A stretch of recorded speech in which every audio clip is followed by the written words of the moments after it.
मेरे पास महर्षि दयानंद की पुस्तक है संस्कार विधि, आपको दिख रही होगी, बहुत अच्छी किताब है।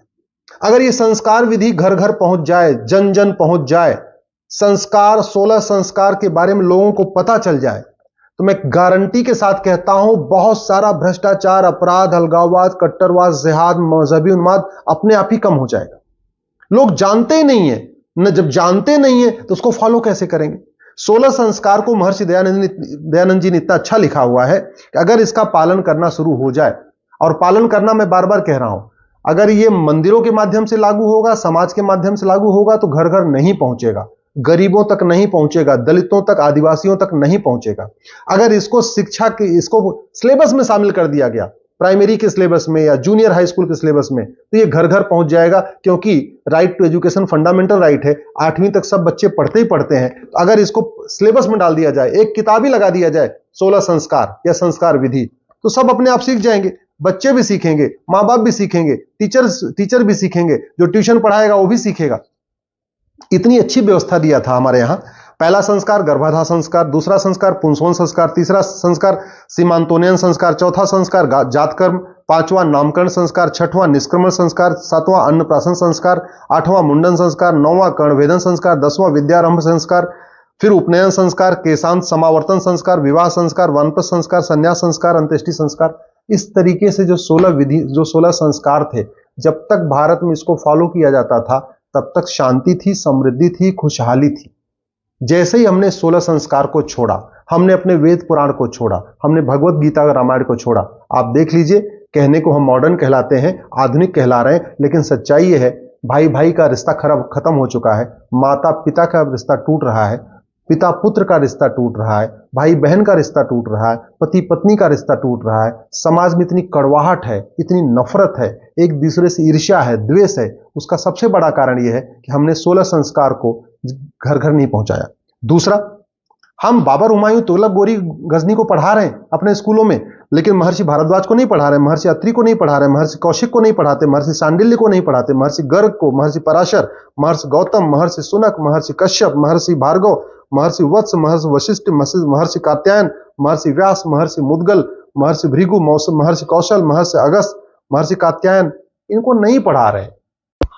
संविधान का लक्ष्य है राम राज्य की स्थापना। राम राज्य का मतलब धर्म की जय हो, अधर्म का नाश हो, प्राणियों में सद्भावना हो, विश्व का कल्याण हो।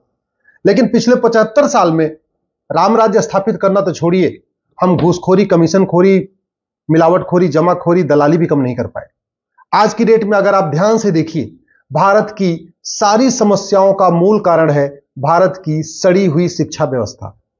भारत में जो अंग्रेजों ने कानून बनाया था 1835 में, वो कानून लगभग उसी डायरेक्शन में आगे चल रहा है। आज भी भारत में या तो मिशनरी शिक्षा है, या तो मैकाले की शिक्षा है, या तो मदरसा शिक्षा है। हमने भारत की शिक्षा को प्रमोट ही नहीं किया, और इसका नतीजा यह है कि भारत में घूसखोरी है, कमीशनखोरी है, सूदखोरी है, मिलावटखोरी है, कालाबाजारी है, मुनाफाखोरी है, नशा तस्करी है, मानव तस्करी है, सोना तस्करी है, कटमनी है, तोलाबाजी है, नक्काली है, घटतौली है। भारत का ऐसा कोई जिला नहीं है जहां पे जातिवाद नहीं है, भाषावाद नहीं है, क्षेत्रवाद नहीं है, कट्टरवाद नहीं है, जिहाद नहीं है, माओवाद नहीं है, नक्सलवाद नहीं है। भारत का ऐसा कोई जिला नहीं है जहां धर्मांतरण नहीं हो रहा है, अवैध घुसपैठ नहीं हो रही है। ऐसा कोई राज्य नहीं है जहां काला धन नहीं है, जहां हवाला नहीं है, जहां बेनामी संपत्ति नहीं है, जहां ऐश्वरिक संपत्ति नहीं है। ऐसा कोई राज्य नहीं है जहां पे शिक्षा माफिया नहीं है, या कोचिंग माफिया नहीं है, या फार्मा माफिया नहीं है, या कोयला माफिया नहीं है, सड़क माफिया नहीं है, या रेल माफिया नहीं है, टेंडर माफिया नहीं है। मैं बार बार कहता हूं, तू मैं करने, आरोप प्रत्यारोप करने, नूरा कुश्ती करने, बतौलेबाजी करने से, भाषण देने से कोई फर्क नहीं पड़ेगा।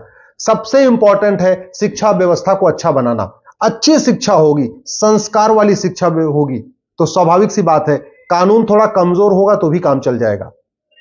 भारत को अगर बदलना है, भारत को विश्व गुरु बनाना है, भारत में धर्म की जय करना है, अधर्म का नाश करना है, तो उसका सबसे पहले इंपॉर्टेंट है कि भारत में जो कानून चल रहा है, ये राइट टू एजुकेशन एक्ट 2009, इसको बदल के इसमें एक शब्द जोड़ दिया जाए, इक्वल एजुकेशन।